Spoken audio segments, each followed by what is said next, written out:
Betsy has a reading for us today. Thanks, Ruth. So I subscribe to a daily poem sent out via email from the Poetry Foundation. And there are days when I just delete it without reading. But yesterday was not one of those days. And being Earth Day, this was the offering. So pardon me while I turn away to my phone to read it. This is a poem called Earth Day by Jane Yolen. I am the earth and the earth is me, each blade of grass and each honey tree, each bit of mud and stick and stone is blood and muscle, skin and bone.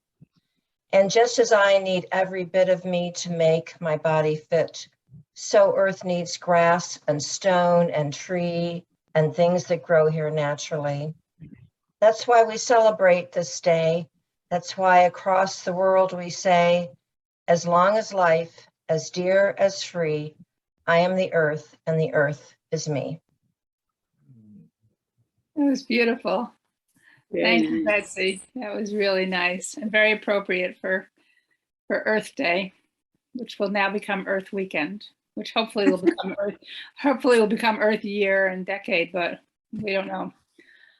Today, Sue Morgan is going to tell us her story. She said she hasn't been with our group before, and we assured her that whatever way she does it, it will be welcomed and appreciated. So I will turn it over to Sue.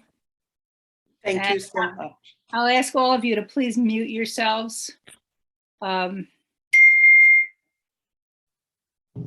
Go ahead, Sue. Thank you. Yeah, thank you. I feel so honored to have been asked to share. I know so many of you and others I've seen around the church, but not really known personally. So I'm 54, which I assume makes me the elder of this group. So I'm gonna just lay that right out there right now. So yeah, so I wasn't quite sure what would be interesting. So I just put a few things down, and I thought in the time-honored fashion of stories, I would just start at the beginning with the very first thing that I remember. And that was the flood of 1972. For anyone who has been in upstate New York, you probably remember that. It was the flood after Hurricane Agnes. And at that time, I was still living where I was born, down in Elmira, New York, West Elmira. And our street ended right at the Chemung River. So I was about 4 years, well, no, I was 4 years old that June in 1972. And my very first memories are walking down to the end of the street with my parents every day for like a week and watching the river get higher and higher and higher. Everyone was just, I could feel the nervousness. And because our street ended with, there was a dike, an earthen dike that was there to hold back the river. And we would climb up the hill and stand on the dike. And I just remember seeing the river get, spill over its banks one day and then cover even more of the floodplain the next day and work its way up the dike. And I can remember standing there with my father as the river raged, I'm sure he had me in an iron grip because it wasn't very far away, and seeing trees and doors. And I can still remember seeing a rabbit swimming in those turbulent waters and climbing onto a piece of wood that was floating by.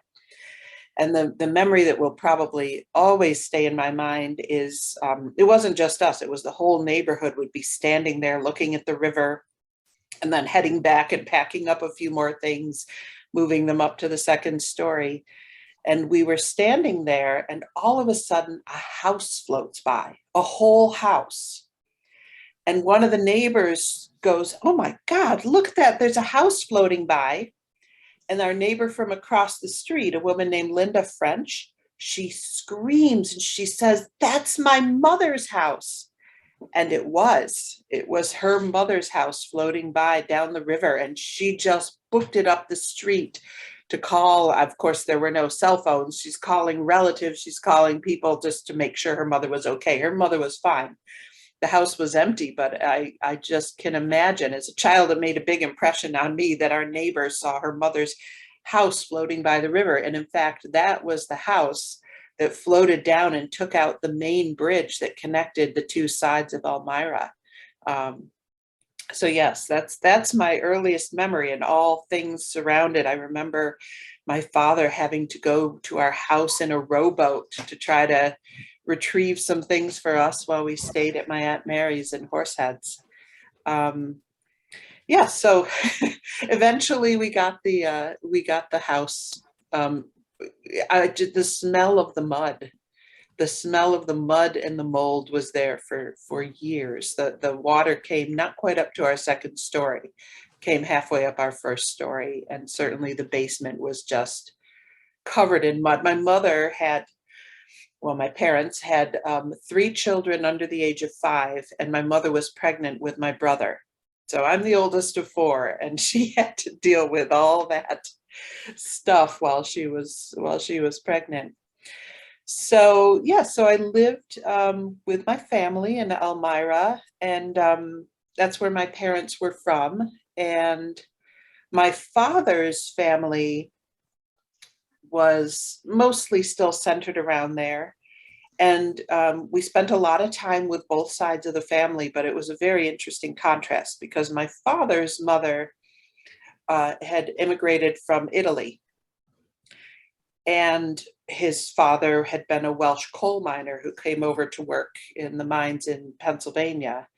But my paternal grandfather, died while my father was quite young. In fact, he died the day before my father's 4th birthday. So I never knew him. I never knew my grandfather on the other side either, but I knew my 2 grandmothers. And on one side, we had a big Italian family, with all that implies on holidays. Lots of food, lots of noise, lots of kissing, lots of, cheek pinching and all that.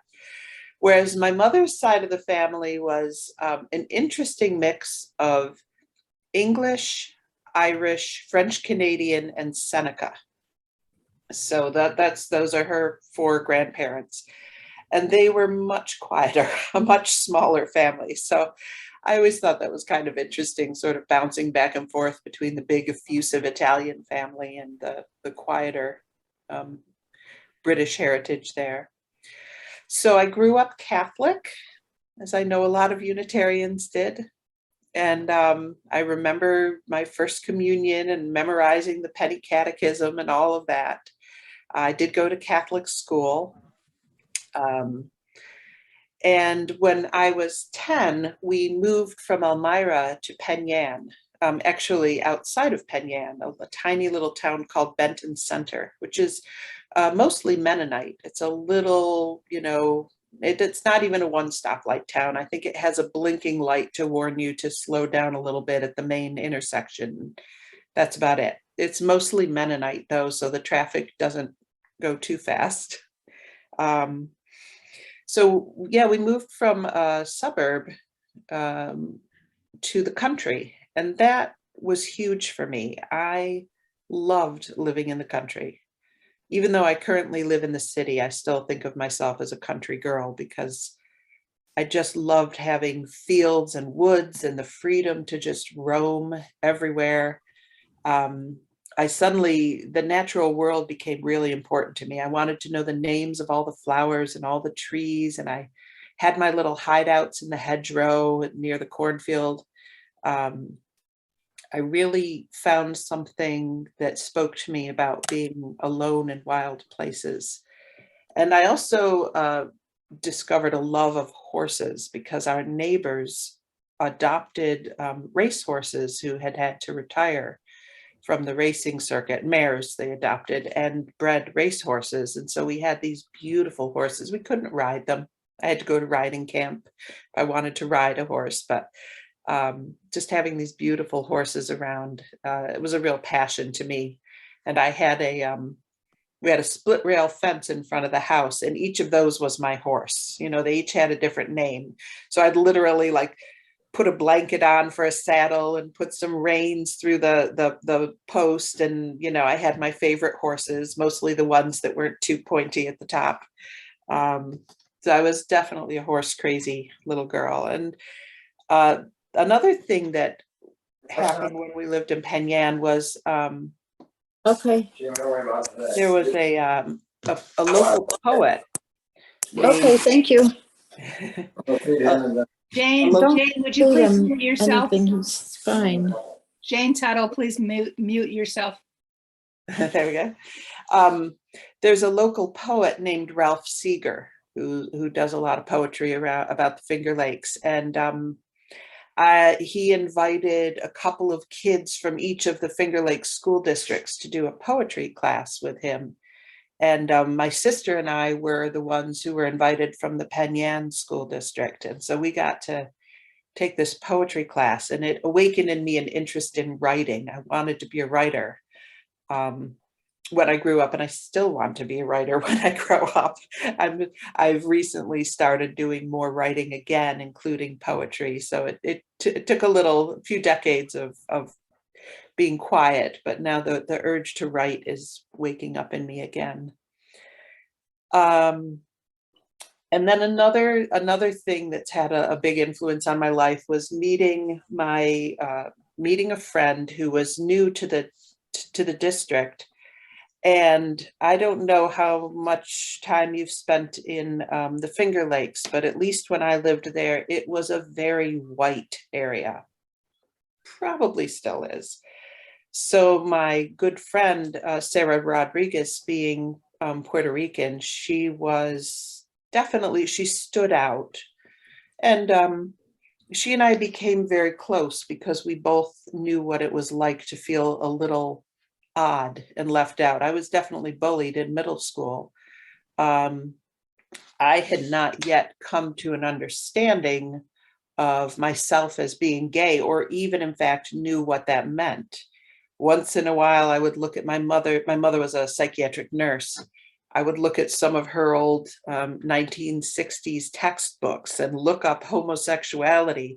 But frankly, the things that I read in those 1960s textbooks did not make me want to identify with that situation at all. I was like, whoa, this is a mental disorder.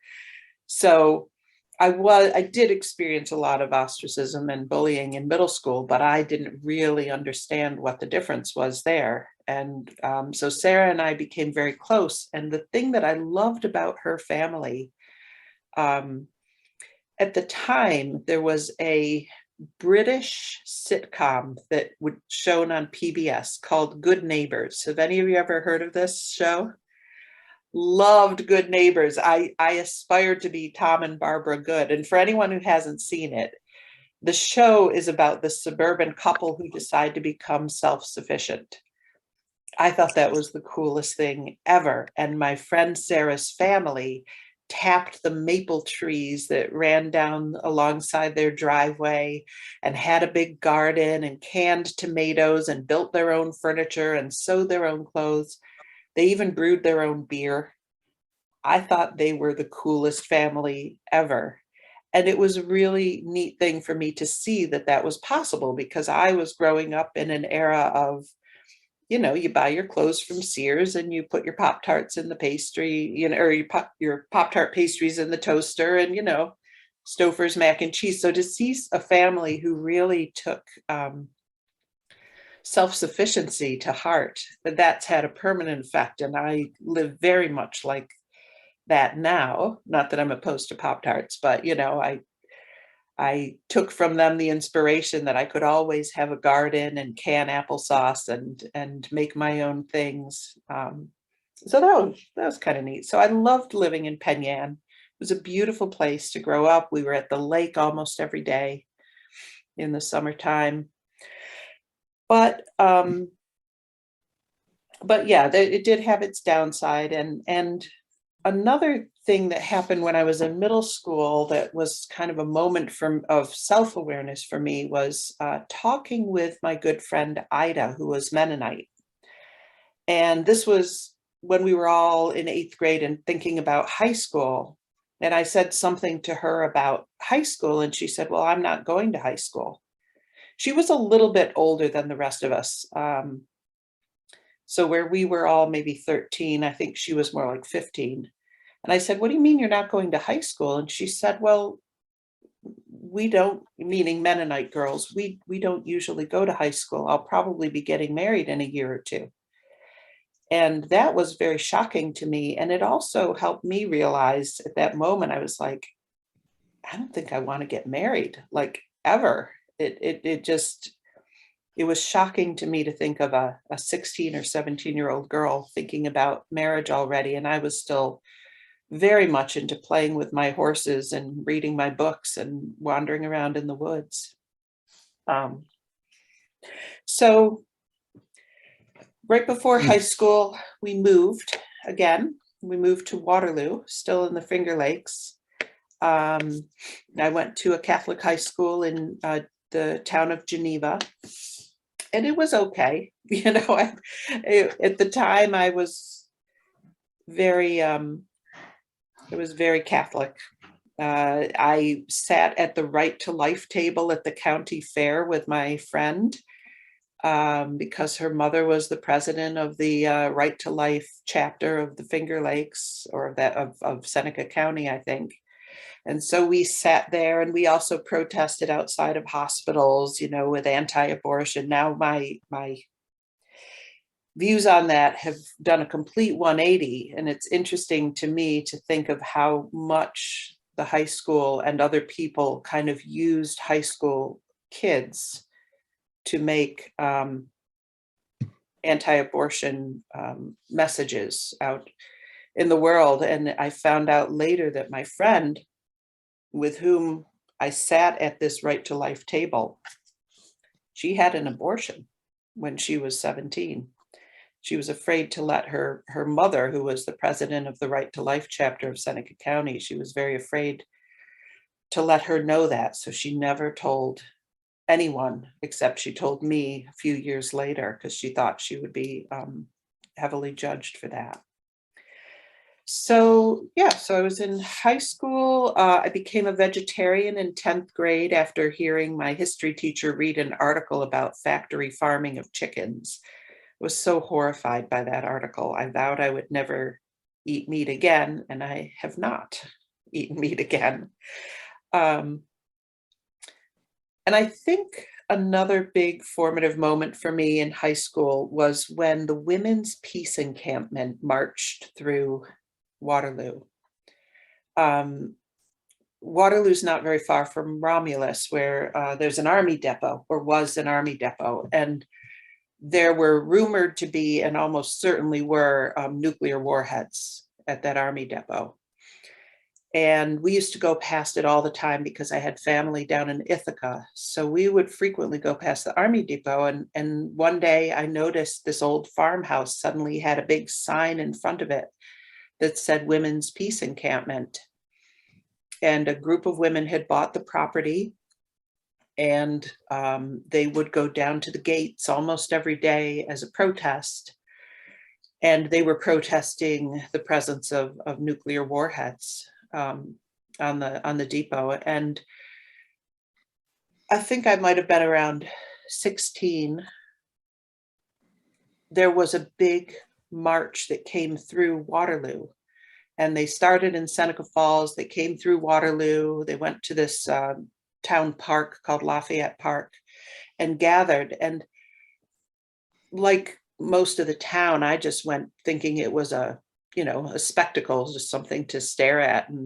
But when I was there, I was very moved by these women and their commitment. They were, they were not the people that we usually saw in Waterloo, some of them.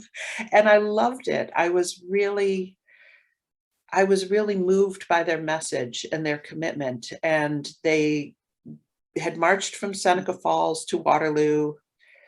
They sort of took a little moment in the park to gather and rest before they were going to march over the bridge, went over the canal, and keep going on to Romulus. And a group of townspeople stopped them at the bridge.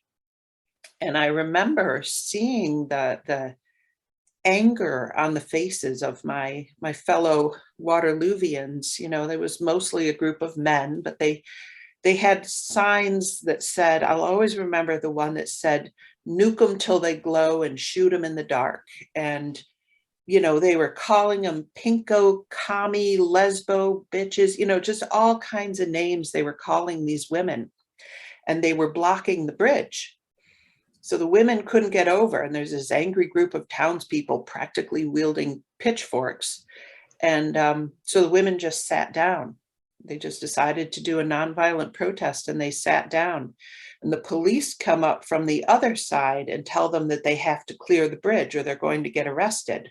Well, of course, there's nowhere to go unless they jump in the river. So police had them blocked from one side, the townspeople had them blocked from the other, and the police start dragging the women away and packing them into these vans and taking them off to the courthouse. And that made a huge impression on me. I think that was the first time I'd really seen a civil disobedience action and really seen people willing to be arrested for their beliefs. But the funny moment of that was, so my dad worked for the bank. He was a vice president, and the president of the bank, of course, was a very leading citizen. And as he was standing there, and we're all standing there together, and the president's wife, her name was Nellie Clemens, I'll never forget her. She was like the president of the library board. She was on all these committees. And all of a sudden, and all these radical women are getting dragged off by the police. And all of a sudden, Nellie Clemens just lets out this unearthly shriek and launches herself off the sidewalk and into the fray. And the next thing I know, you know, Ms. Leading Citizen of Waterloo, New York is getting dragged off by 4 policemen and thrown in the back of a van. It was made a big impression on me. And I took one step off the sidewalk and I feel my dad's hand clamp on my shoulder, and he pulls me back up and he says, "Not till you're 18. I was like, okay, that's fine. I didn't think that a stay in the prison would do any good for my college application. So, but I really enjoyed, enjoyed is the wrong word. I took a lot of meaning from seeing the Women's Peace Encampment and eventually getting to know.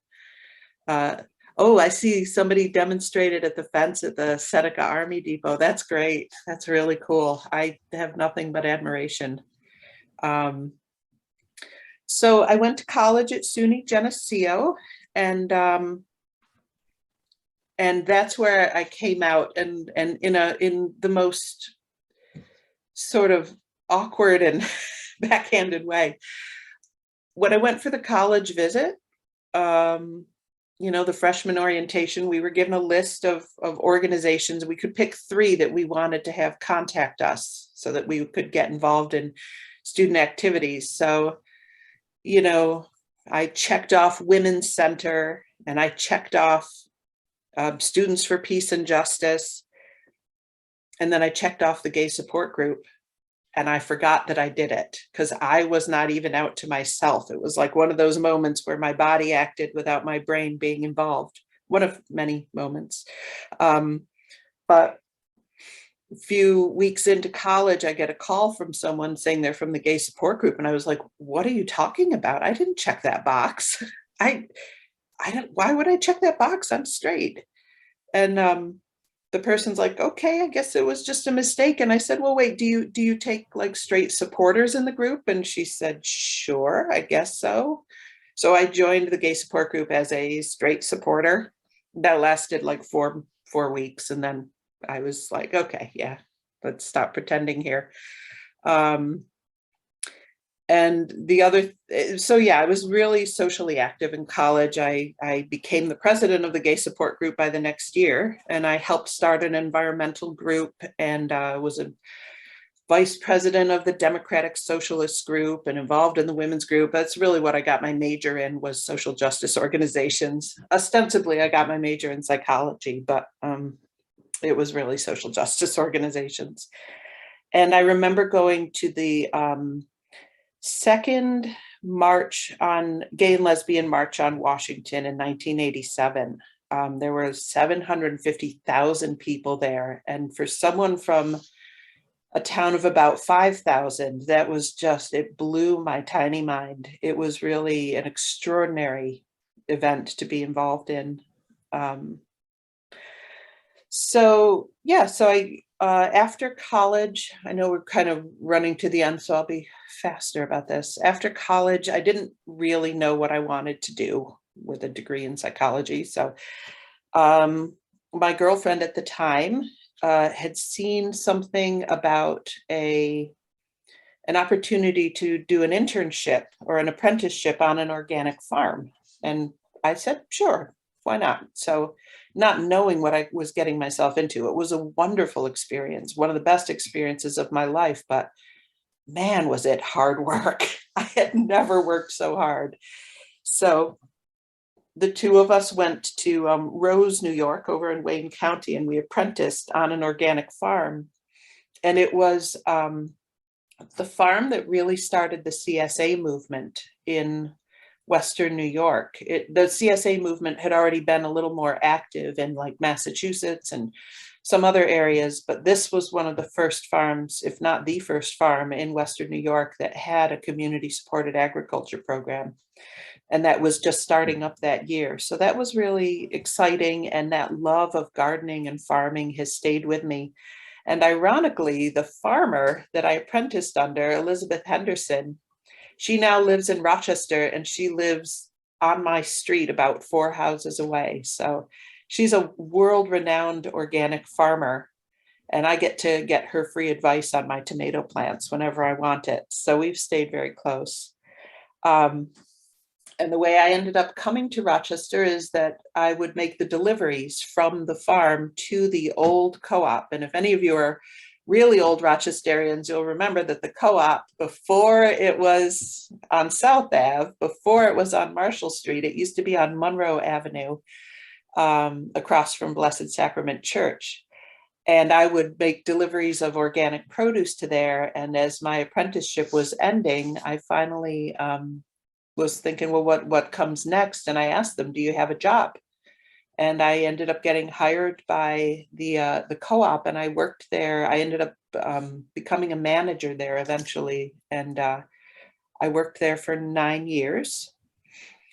And then, yeah, and I knew Rochester, I knew Monroe Ave anyway, because when I was in college, I could not find vegetarian food around Geneseo. You know, it was all just shop and stop or what was available in the dining hall. So about once a month, I would take the bus up to Monroe, to Rochester, and walk down Monroe Avenue to the co-op, buy all my supplies. You know, it was the only place that had heard of tofu and miso soup. I'd buy all my things.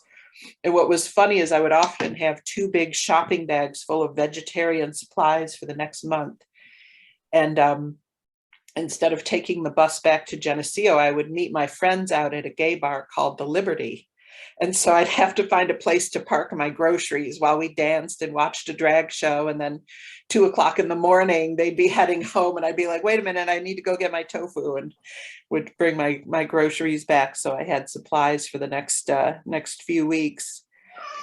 So I got involved with a lot of organizations up here in Rochester, the Gay Alliance of the Genesee Valley, Peace and Justice Education Center, Metro Act, Politics of Food, a lot of social justice, same organizations, just different place. And one of the things I got involved with was Wild Women Community Theater. It was an all women's theater group. And that's where I met Jenny, who is my spouse of 27 years, I think. So we met each other just about 28 years ago doing a production of Lysistrata with this all women's theater group. And at that time, I was in a master's of social work program, and I decided it wasn't for me. I decided to get my master's in education. And we did a lot of swing dancing when we were first together. We used to teach Lindy Hop and do contra and swing and things like that. And at that time, we were members of the Zen Center, and I was sitting pretty regularly with the Zen Center, occasionally doing a sesshin. And the way we ended up at the Unitarian Church is really after we had kids, it wasn't so easy to be involved in the Zen Center. It's a wonderful community, but it's somehow not as family oriented, I think. And we were looking for a faith community that we could raise our children in. And our friend Beth Fisher had started coming to the Unitarian Church, and she introduced us to Jen Crow one time at a party, and the next thing we knew, we were trying it and loving it. And so our two kids, I've got an 18-year-old and a 15-year-old. They've grown up in the church, and yeah, and that's how we ended up there. Yeah, so now I live in the city. It's not the life I thought. I thought I'd be a country girl with chickens and goats and a huge vegetable garden, but instead I'm a city girl with chickens and a huge vegetable garden. And we homeschooled our kids, which is interesting since both my partner and I are certified teachers, but she works in a district, and I ended up starting this program. You can see here, I don't want to make anyone dizzy, but this is my very messy classroom, but I have a program here at the house where I teach homeschooled kids 4 days a week. And then 1 day a week, I teach in a Waldorf program. And yeah, still striving to live like Tom and Barbara Good. That's about it. I appreciate you guys listening to all that. And I hope that it was somewhat interesting, I guess. Thank you. It was wonderful. So thank you. Thank you so much. And what I'll do now is open it up for conversation. If you're willing to answer some questions. Certainly. So when anyone wants to speak, please use the reaction button and then raise your hand. It makes it a lot easier to see you. And we'll start with John. John, unmute yourself. Okay, Suzanne, thank you for that presentation. Very much appreciated. And I remember Hurricane Agnes. I was in the National Guard at the time, and you can believe it, we sandbagged Jefferson Road and River Road around RIT. If you're familiar with that terrain there, it was kind of a ridiculous effort because RIT was up on the hill. But anyway, after that, we drove water trucks down to Elmira for fresh water. And it was sometime after the storm had passed, but we drove down to Elmira. We stayed in an armory down there. I couldn't tell you where it was. But it was right on the river, right on the Chemung River. And I remember the watermark inside the armory being about 8 feet up the wall. And there was also a railroad bridge. You mentioned a bridge that you thought was taken out. I remember a railroad bridge that had been torn away and just downstream like a Tinker Toys or something. So I can appreciate what you went through. And boy, that was a scary time, I'm sure, for a little kid like you. Because it gave me a respect for water, raging water. So I'm glad you got through that okay.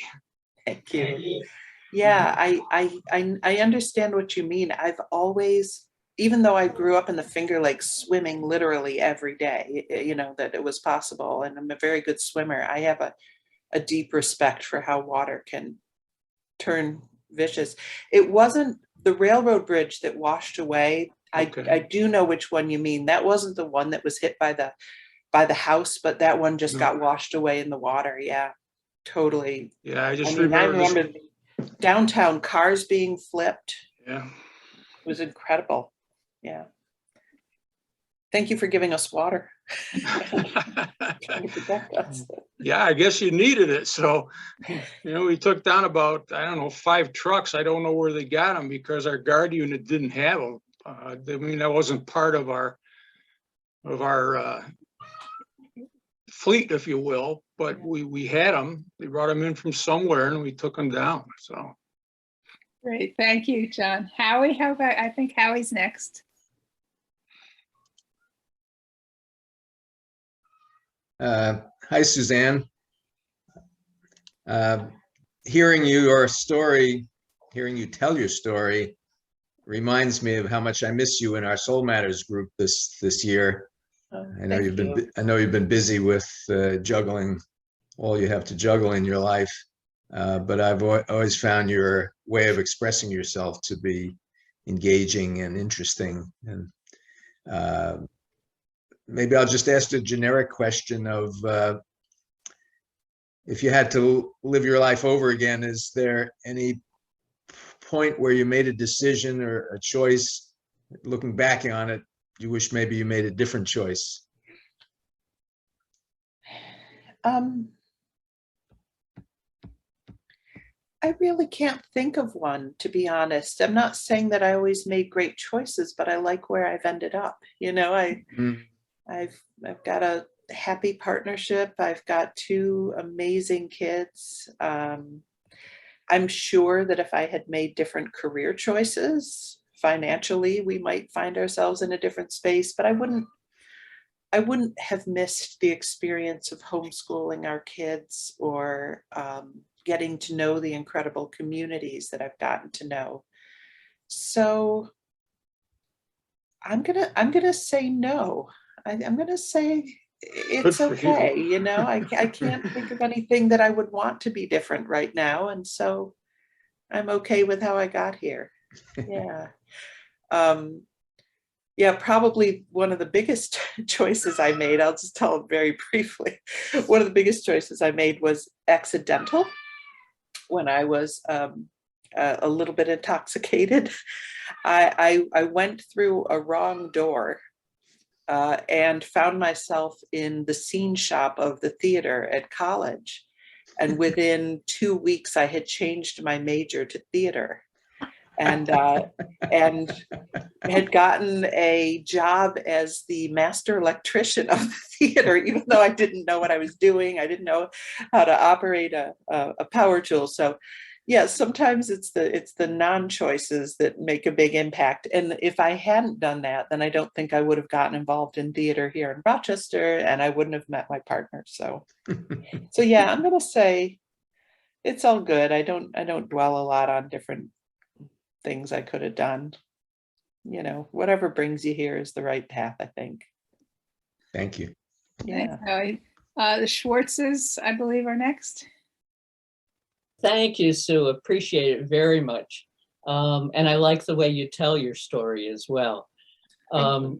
Just one comment. I don't know if you're familiar with a woman poet named Virginia Hamilton Adair, but she didn't, she wrote all her life, but she didn't publish anything until she was 81 years old. So you still have time. That's good. That's good. I'm submitting something for publication for the first time this week. So we'll see. Oh, if it that's gets- excellent. Where?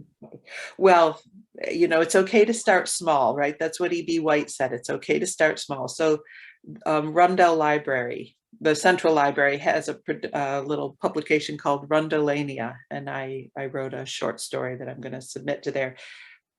Actually kind of centered around the Seneca Army Depot time and my 16-year-old perspective on that. So yeah. Great. Look forward Thank to you. it. Thank you. Anita, looks like you're next. Thank you, Sue. You tell the stories so they're really easy to listen to, and I appreciated that. I spent one night at the Women's Peace Center in Romulus, brought my tent, brought some people with me, and one of the things, well, it was the same time that all the women in Waterloo were being held in a school, and so that was going on, and I they asked for volunteers to be on guard. And so I volunteered with Kitsy Russell. I don't know what I was doing, but we went out in the middle of this field with a fire and just sat there with a club or something, I have no idea what I would have done if anything happened. And, you know, there were people going down the road yelling things, and that's about all that was happening. But I'll tell you, it was pretty scary to me to even volunteer to do that. And the next day we went to the hearing in Waterloo, and I don't know, out someplace, and all the women were brought up and were eventually released. That's extraordinary to hear that from the other perspective. You know, I was just there as a townsperson, but I understand why they would have wanted guard duty, because the townspeople, I was ashamed and appalled at what I saw. Yeah, It but was you know, what violent. are we going to do? All I did was spend 3 hours worrying about it. Something happened. Well, we had walkie-talkies. That was our big defense thing, so that we could call into the farm. But sometimes they didn't work, basically. Anyhow, it was an experience that is quite well remembered. And if you are interested in becoming involved in the poetry community, I write poetry too, and I can introduce you to that. So, Thank you. you know, Great. thank you. The Perrys are next. First, I want to underscore what Howie said. You're always welcome back to the Soul Matters group. Thank And if you. you're really wanting to do some writing, the Soul Matter packet writers are always looking for new people. But the question I had is, when you talked about being on the street and stepping into the street and your father pulling you back, did he kind of know that you were on the radical side of things? Well, I mean, for Waterloo, I was on the radical side of things, but that's not saying much. You know, I think even though I remember him giving me sort of a gentle but firm admonition about being too involved. And actually, Howie, I'm going to take this back. This is something I am sorry I didn't do. I am sorry that I didn't get more involved. Sorry, my cat's being annoying. Hang on. Sorry about that. I am a little sorry that I didn't ignore my father and ride my bike down to the Seneca Army Depot, or the Women's Peace Encampment anyway. But he told me that he said a lot of these women are very sincere in their beliefs. You know, they really believe in peace, and they really, you know, are against nuclear weapons. But he said, but some of them are just there looking for girlfriends. It was the first time my dad had ever acknowledged that like such a thing was possible. And I was just like, oh, if I, you know, if I get involved with this, is he going to think I'm down there looking for a girlfriend?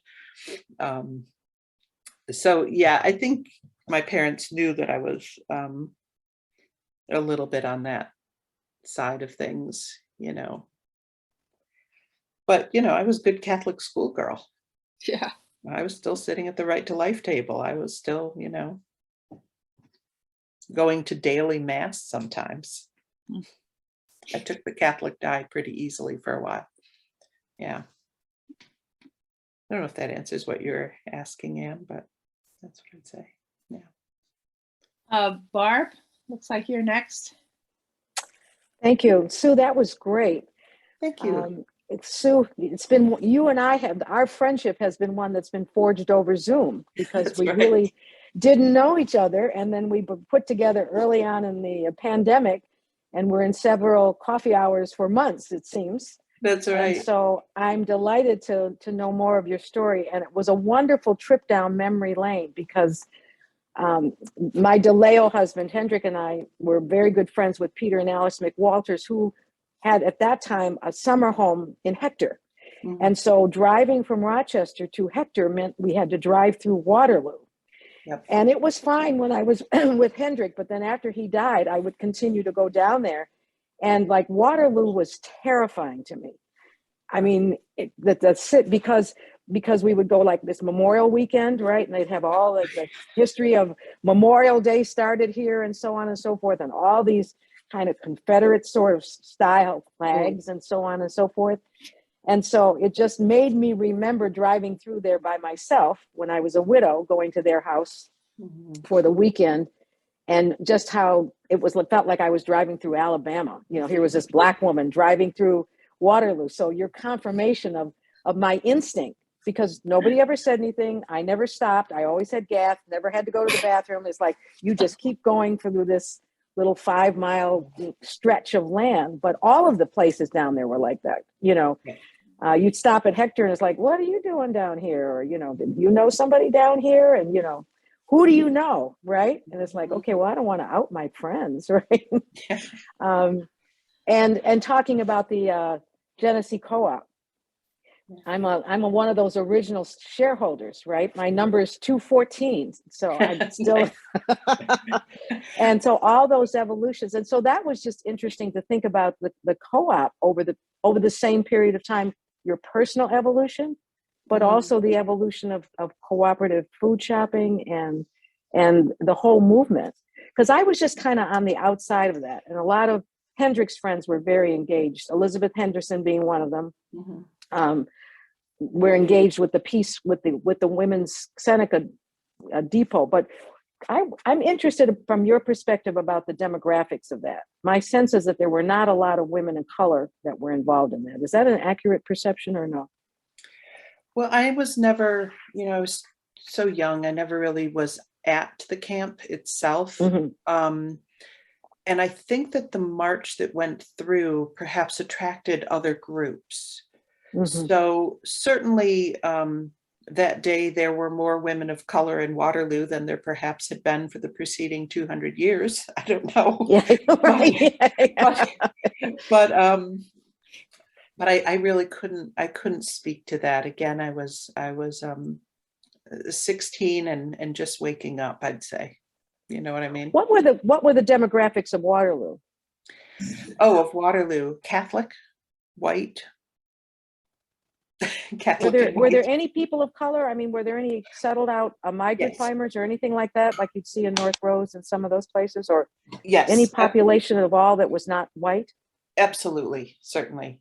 You know, I went to the Catholic school in Geneva, so that, you know, the demographics of the kids that I went to school with were slightly different, but certainly it's not, you know, there are people of color, and there were people of color living in Waterloo. I didn't necessarily know a lot of them, but I volunteered at the library, so I got to see, you know, kind of everybody coming through. So yeah.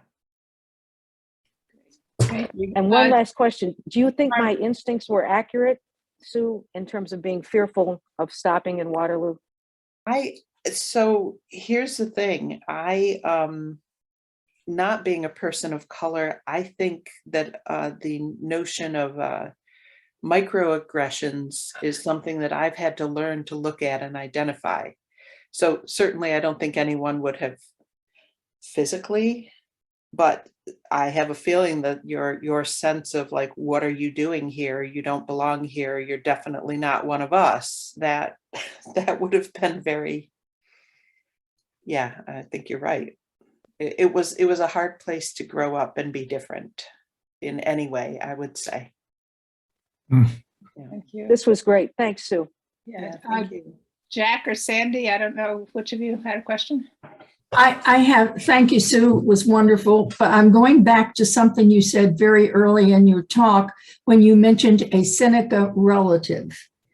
And I wonder, you didn't know this relative? Do you know any of the history of the relative or?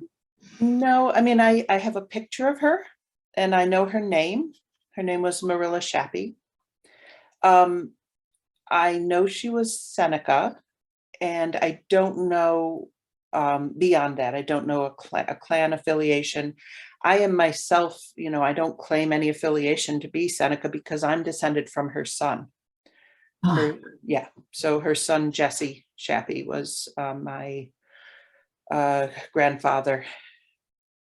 So being a matrilineal lineage, you know, if I'd been descended from a daughter, I could, if I wanted to, claim Seneca heritage, but or Seneca affiliation, but I don't.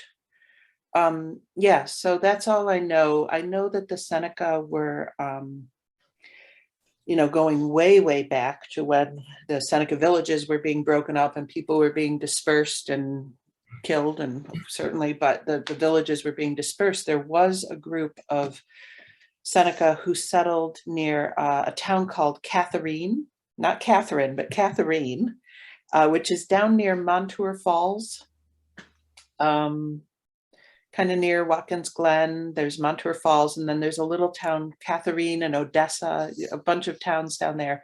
And there was a fairly big Seneca population down there, and that's where my great grandmother was from. And Thank that's you. all I know. Thank you. Yeah. Dave Fried, we've got just about 5 minutes. So Dave Friedman and then Laura, you keep going on and off, so I'm not sure. So Dave, you go ahead and then we'll see if Laura has anything she wants to know. Just a quick aside, you mentioned there was several mentions of the big flood down there. We also hear of bad things that corporations do. Something that stuck in mind was good things that a corporation could do. I remember Corning Glassworks had their big IBM computer systems in the basement. So they got taken out by the flood, and it was going to be a matter of months to get that all re-straightened out. Meanwhile, there was a question of payroll. So what they did was they issued blank check stock to people, told them to write their paychecks on the right date as close to what they normally would be. And then when everything got back up to normal, they would straighten out and get everything back realigned. And I thought that was an amazing gesture by a corporation to keep its people going. I'm so glad to know that. That's really interesting. Okay. I think that Laura, did you want to ask a question? Yeah, I took my hand down because I was going to ask about the Seneca relation, but tell us a little bit about your work at church. And do I remember properly that you have the seed exchange? I know that you and your daughters have done a lot of work in the garden and on the grounds, but and that goes back, I think, a long time. So tell us a little bit about some of that work. Okay. Well, back when Reverend Karin wanted to start the vegetable garden, the cooperative vegetable garden, my friend Melissa, who is not a church member but lives in the neighborhood, she and I well, of course it was a vegetable garden. I'm all about, I've already got my vegetable garden started for the year out back. So we kind of headed that up, and yeah, we were signing up people to come and work in the garden, and we decided that it would be nice, since there were so many people who came and said, oh, I'd love to garden, but I can't get things to grow, or I don't know anything about it. So rather than doing it as some community gardens do, where you just get your plot and whatever grows, grows, and whatever doesn't, we decided to operate it more as we're all farming or gardening collectively, and we could learn from each other. And that was really nice, because I felt like I got to share some of the things that I'd learned on my apprenticeship, but also learned so much from gardeners who were far more experienced than myself. And yeah, so we did do a seed swap once in a while, but I stopped being involved in that when I realized I was spending so much time at the church garden, and my own garden was suffering a bit for a while there in the busy years of parenting. Saturday mornings are just like, kids have swim lessons. Our kids they've done singing with Hochstein's choir, and it's like, yeah, Saturday mornings are busy times when you're a parent of kids in that sort of 5 to 15 age range. So I had to back off from that. So yeah, I haven't really been as involved at church as I might like to. I'm always on call for doing things with the kids, being a teacher, and my partner's a teacher. So right now we're doing the Jubilee for the 5th graders, and am always on an RE rotation in one way or another. Great. Yeah. Tell us what your kids are up to too. Well, Laura, we're just hitting 11. Okay. Ah, sorry. So, Mary, did you want to unmute? Yes, well, earlier in your, while you were talking, Sue, there was a chat, and I just wanted to respond to the chat. But before I do, I really enjoyed hearing your story, Sue, and thank you for joining us today. It obviously raised lots of ideas and memories for many of us, and it was fun to get to know you a little bit better. I deeply appreciate this. Thank you. And it's actually, I think next week, my partner is going to be talking. Yes. Exactly. Then that was the question Ann Teese had asked, what's happening at Elder Tree going further? And so Jenny Gall will be sharing some stories with us next week, and the week after that, Gregory North. And Gregory's presentation, since he's already done his life one, will be kind of an update on what's going on at church, that sort of thing. So there'll be lots of opportunity for questions and answers with that one. So yes, Sue, thank you so much for a wonderful story. Thank you. Really brought up a lot. I was one of those silly people that put together sandbags for RIT. So I remember that very well in that time. So Were you in the National Guard too? no, I was just a mother of like a 2-year-old, and it was a real experience to get to do something else. Wow. Anyway, thank you so much. I will extinguish our chalice. And we certainly hope everyone has a good week, and we look forward to seeing you next week. Take good care. Bye, everybody.